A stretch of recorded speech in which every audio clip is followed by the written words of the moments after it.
Monologue for Shut-Ins, number 281. Hey, here's the question of the day. How do you explain daylight savings time to a pet? Especially when they wake you up with that look that says, "Why so tardy with the food, motherfucker?" Every time I see a discarded face mask on the sidewalk, I think it's a dropped undergarment of some kind. You know what I mean? And I'm vaguely scandalized. Maybe I should get laid more. Um, anyway, the astronauts on SpaceX returned to Earth in diapers yesterday. That's There's something poetic about all that, but I don't know what it is yet. Maybe it's like in 2001, A Space Odyssey, they regress to infants, or maybe life in the space station is kinkier than we thought. You know what I mean? The important thing is that the diapers should not be considered a pro Biden political statement. Yeah, sort of like a be like Joe kind of thing. Um, um, but in the end, is there any greater example of infrastructure breakdown than the SpaceX toilets not working? Ted Cruz has accused Big Bird of spreading government propaganda, if you can believe it, because Big Bird, who, by the way, is supposedly age 6, was excited, said he was excited about getting vaccinated.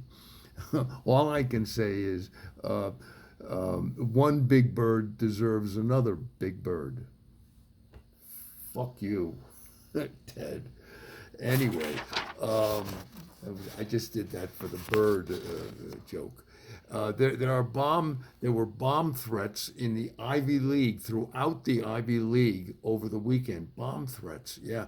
Authorities have no idea who is responsible. I mean, because after all, Lori Loughlin doesn't have any more college-age kids these days.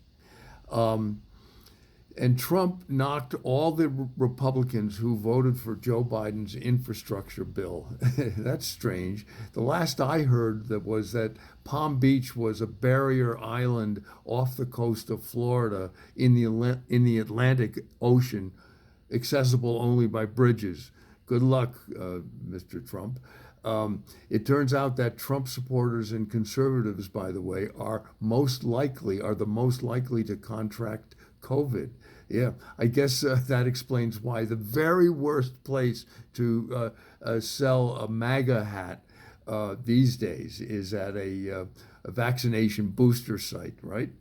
And I read a thing in the paper that said that listen to this, Guam is now overrun by 30,000 stray dogs. I guess that explains why everybody on Guam says no shit instead of hello these days. The entire island walks on tiptoes.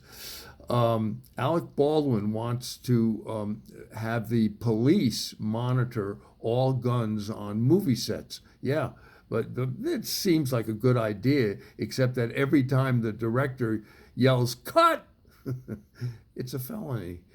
And that is Monologue for Shut-Ins, number 281.